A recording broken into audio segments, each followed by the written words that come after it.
Hey, Mr. Kunkel. Hey, good morning, Mr. Palmer. How are you? I'm good. Thank you very Glad much. to hear that. I'm doing much better. Every day is better and better.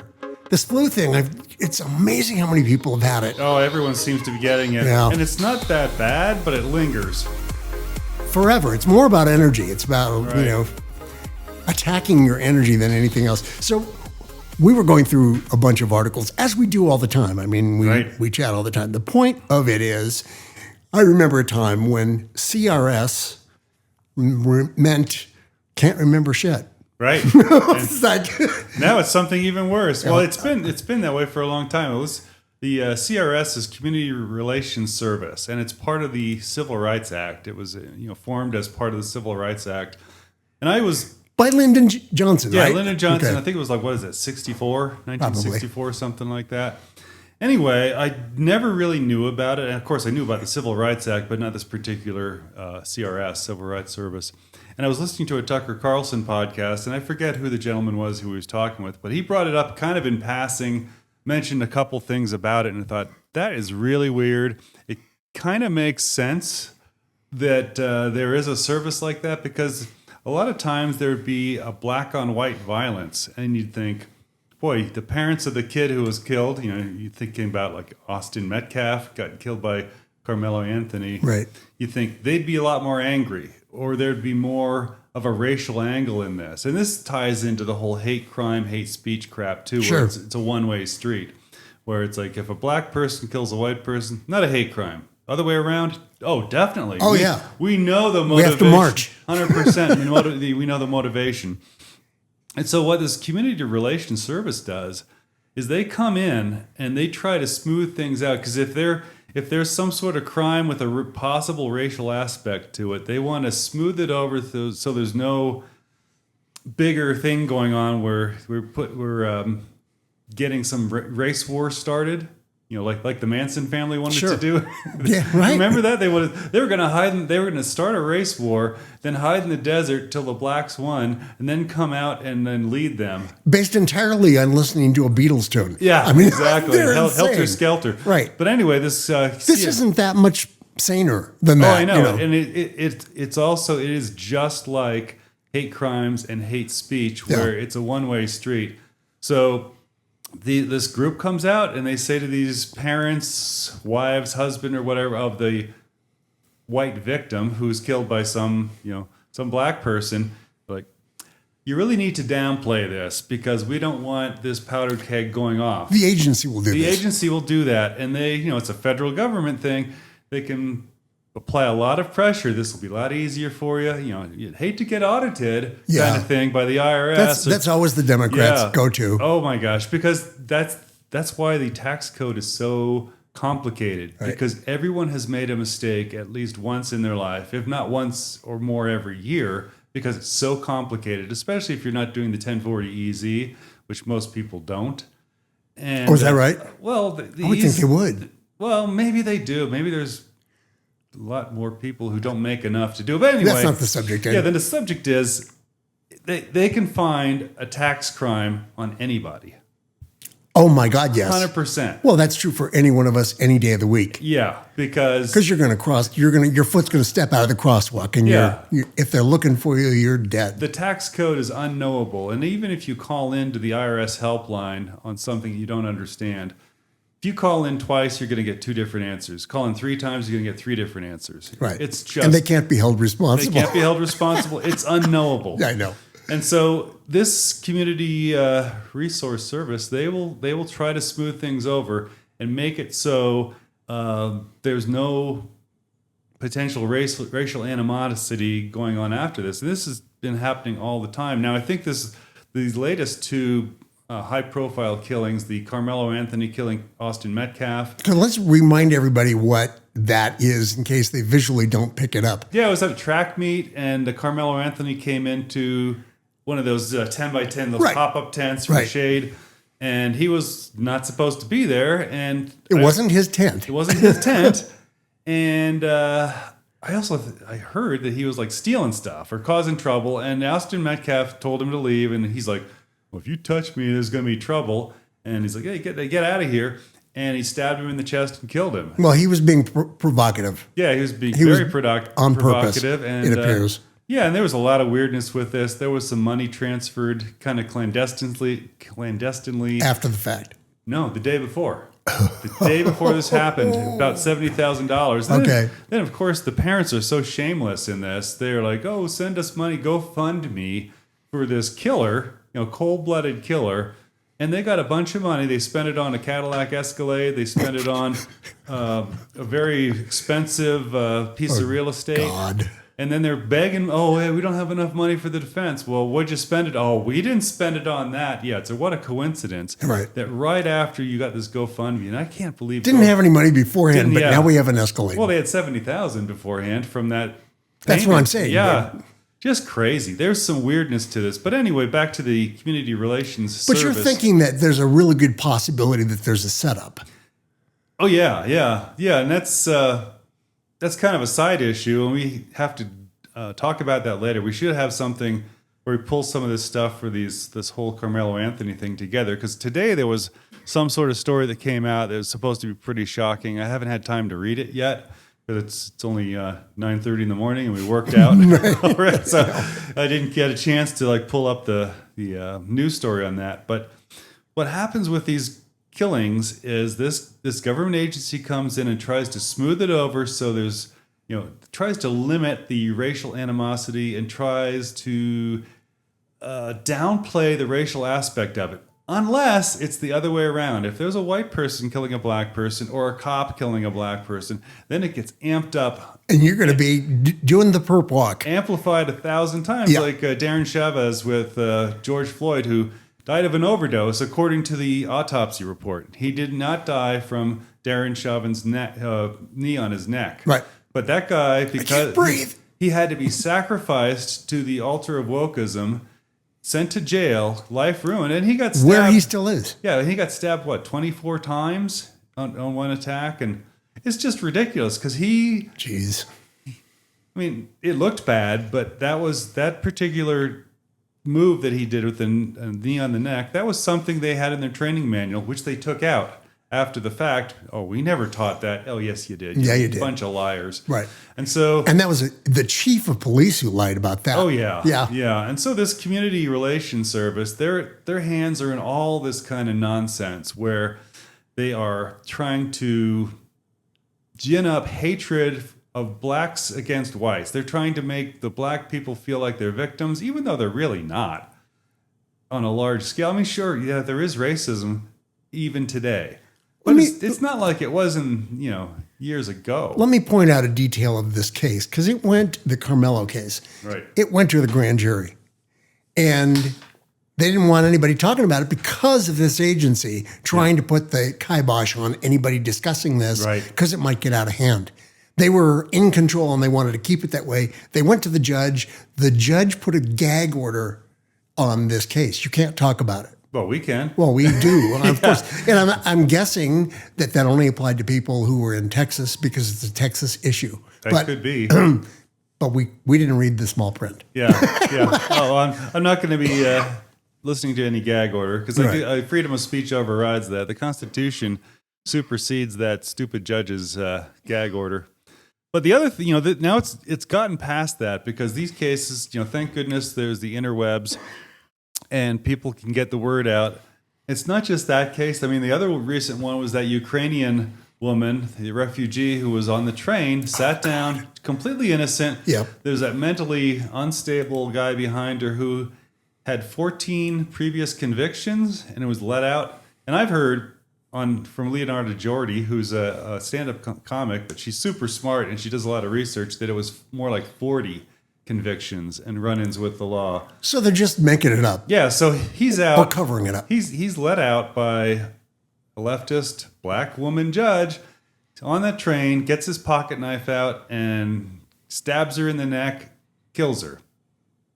And that was gruesome because people got to see just how senseless and gruesome it was.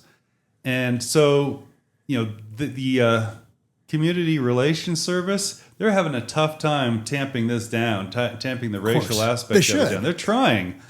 I mean, they try all the time. to make it, oh no, this is not a racial thing. Let me just comment that I believe that these judges should be held to accountable to the extent that we should know who they are, so that if they come back up on the ballot, right? Well, we can vote them out. We do know who they are, but a lot of these judges they get funded by Soros money and USAID money. Well, thankfully that's dried up, but the Soros money is still out there because it would take millions, tens of hundreds of millions of dollars to swing the presidential election, right, which they do. They did for Biden, all that cheating. But it's really easy to get a district judge in. And you get a lot of bang for the buck because they, as you've seen, anytime Trump does something decent, like tries to get rid of an MS-13 gang member, some shitbag. Well, when you say get rid of, you mean deport. Yeah, get rid of would have been even better. That's what Chris Van Hollen would say. Yeah, in an unmarked car with masks. Sure. Yeah. I know. I shouldn't say that because they'll take it that way. But yeah, deport back to their home country. Maybe. Yeah, maybe. Well, supposedly out of the country is all that I care about. He's not a gang member, but if he goes back to his native El Salvador, they're going to kill him. That's what he says. Well, why would they kill you? Because a rival gang's going to kill you. But I'm not a gang member. Right. Oh, come on. Right. You can't have it both ways. Right, exactly. I'm not a gang member. Let me stay here. Oh, we're deporting you back to El Salvador. No, the rival gang. Oh, what do you mean rival gang? Do we know if the CRS, the Can't Remember Shit Agency, it goes up against ICE in this kind of stuff? Did they go in and actually interfere with deportation cases, do you think? I don't know. It seems to be really focused on this. It would seem that they would. Black and white thing. But also, remember during early on COVID, there was these supposed hate crimes against Asians. Right. Asians were getting punched out in the street. And it was like, for a while there, they were trying to make it like MAGA people were punching these Asians out because Asians were responsible for the Wuhan flu, the COVID. Oh, right. Okay. And then it came out that 90+% of the time when these Asians were getting punched out in the street, it was a black perpetrator. And so that whole, remember, Stop Asian Hate. All right. That just got dropped. Right. It got dropped because it's like, okay, we can't keep this under wraps anymore because it's like 9 out of 10 of the times. Yeah, the facts might leak out. Facts might leak out. And so this agency is just horrible. And, it's being used it's weaponizing people's opinions on things. And it's preventing people. Thank you, LBJ. It's trying to prevent people from seeing the facts. And, just think if there wasn't the internet.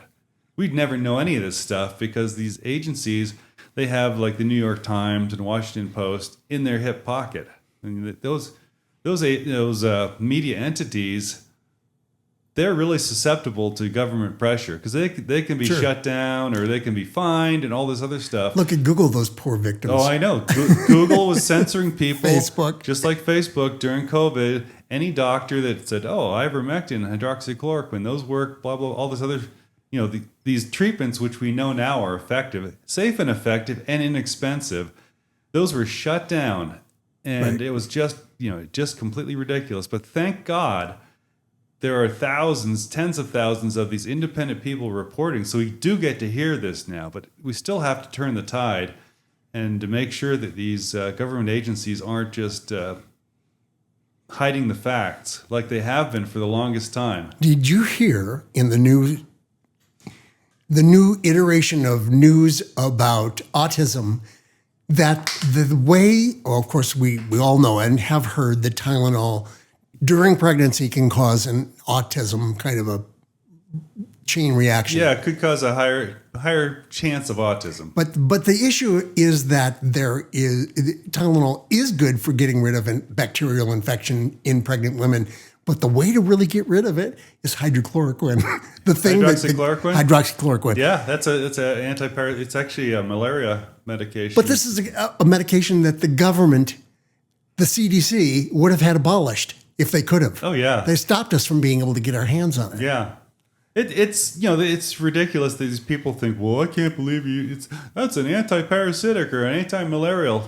Right. Well, hydroxychloroquine is also used for rheumatoid arthritis. Right. One of my business partners, this is back when I was working, one of my business partners had rheumatoid arthritis in his shoulders, and he was on hydroxychloroquine every day. And probably had trouble getting it during that period of time. Probably. Yeah, even though it was for, I shouldn't say for legitimate, because fighting COVID, it was legitimate use. And the only reason it was poo-pooed is because Trump said it was good. Trump should come out and say oxygen is good. And then I'm going to stop breathing just to show Trump. But That's great. Your thing with the Tylenol, there's a lot of stuff you shouldn't take when you're pregnant that's fine in moderation when you're not pregnant. You should stick strictly to like alcohol. Yes. Alcohol and cigarettes are good. Yes. But Tylenol, because RFK Jr. said, there could be a link to autism. All these pregnant women supposedly are taking Tylenol now just to show him. Well, they're going to have these half-tard babies now. They're going to get an abortion anyway. These same women are going to get an abortion anyway. Yeah, so it doesn't matter. So look, it's still going to be Trump's fault that I got an abortion. Right. That's how this is going to go.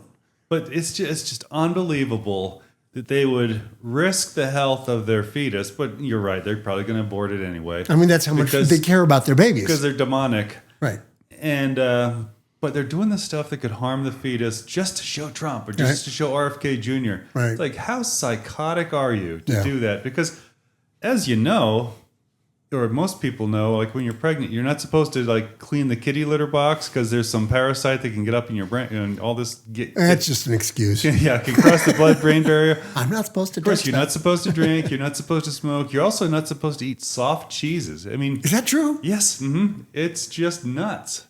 Probably shouldn't eat sushi. Interesting. Yeah, there's all kinds of stuff that you're not supposed to do when you're pregnant. That is really fascinating. Moderately okay when you're not pregnant.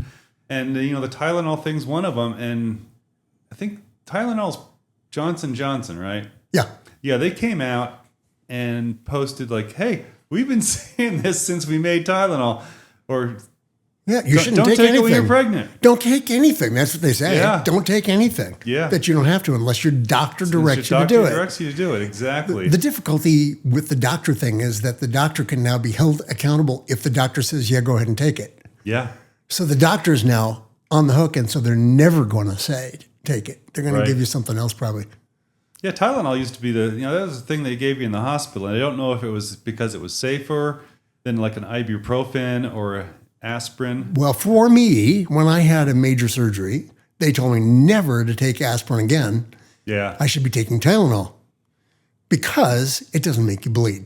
Right. And in a surgical situation, you don't want you don't want to bleed out. The doctors don't want you to be bleeding out on the table, and they can't do anything about it. That wouldn't be good. It's bad. But I always wonder too: is it because Tylenol is actually the least harmful painkiller you can take? That's why the hospitals do it, except to your liver. Yeah, or your liver. Or is it because they got a big kickback from Johnson & Johnson to use their product? Who knows? I mean, medicine. I don't trust medicine anymore. I choose all of the above. Yeah. I mean, I think that there's a reason for all that. I take an aspirin every day because I have potential for a stroke because I have a dissected carotid artery from a car accident. Okay. And so I got to keep my blood pretty thin. Baby aspirin? Yeah, I take a regular one. I'm not gonna be messing. I'm not a baby. Okay. I think, I didn't know about this agency. Of course, I knew about the Civil Rights Act, but I think people should look into that, and it might help them understand why certain things are spun a certain way if there's a racial component to the crime.